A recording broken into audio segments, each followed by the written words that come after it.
So you do cross and write? That's really weird. Oh, it's just what I've always done. It's not that bad, is it? I mean, you've just got 13, well, 11.63, 12.29, 13.09, I mean.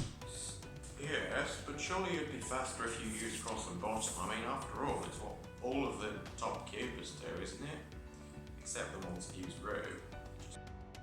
Well, yes, but I tried to switch a while ago and, like, just doesn't work. I was slower for a month and so I gave up. And anyway, my main event is 7x7. I don't practice 3x3 that much anyway. And I mean, it's pretty obvious to me. I know it's not for most people, but M-slice edges are better. I mean, I know most people don't like them and don't use them, but I'm pretty convinced they're better, and Kevin Hayes even suggested they might be in one of his Tuesday tips videos. So that's basically how it happened. But for a long time I resisted the call to switch, thinking, well, what's the point? It doesn't make a huge difference. But eventually I decided, well, let's give it a proper. Originally started doing some solves on my normal quantum cube timer, and they were obviously really bad. So after a while I decided, well, I'm just going to use a new timer that I haven't used for ages, use a different timer, different session, and just see my times progress.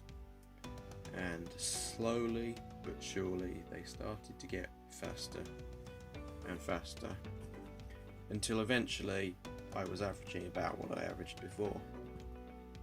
And then when I broke my average of 50 PB with cross and bottom, I realised actually it is faster and I have successfully switched.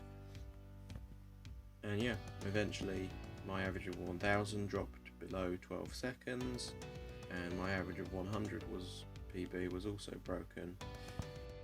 Is cross on the bottom better? Well, most people find RUF algs really easy, and much better than the likes of ULF, which I've got quite used to, obviously, doing cross on right, but most people aren't, because either they do cross on bottom or anything else. So with anything but cross on bottom, at some point you are going to have to rotate, which obviously is a waste of time. So time going to solve cross and right. Oh, now I'm in this position, I'm going to have to do a rotation, which is a waste of time really. Now it is worth pointing out that cross on right, or left for that matter, is a lot better than the beginner's cross on top, which is just pretty bad.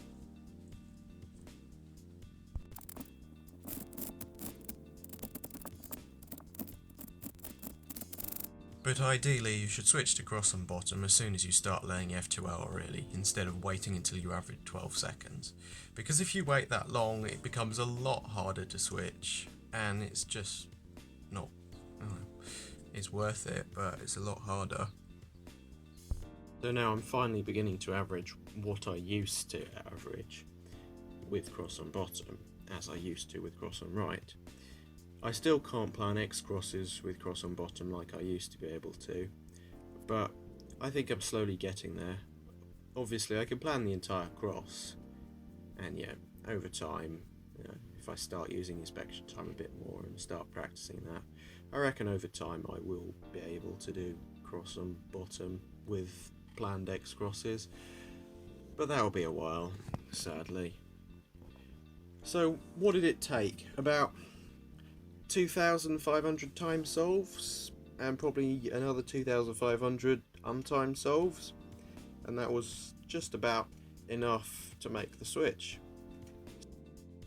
Now it's worth pointing out that I've always been colour neutral, since as far back as I can remember, and well, since my first solve I've been colour neutral. And I don't know if that's been a major advantage, but it does raise a point that it's useful. And if I can make a switch from being solving cross on right to cross on bottom, then why can't people switch to being colour neutral? I mean, it's quite obviously better, and yeah, worth it. So I would recommend that if you're not colour neutral, with CFOP obviously, then become colour neutral. I mean, I don't think it's as big a switch as changing the orientation of your cross on F2 app.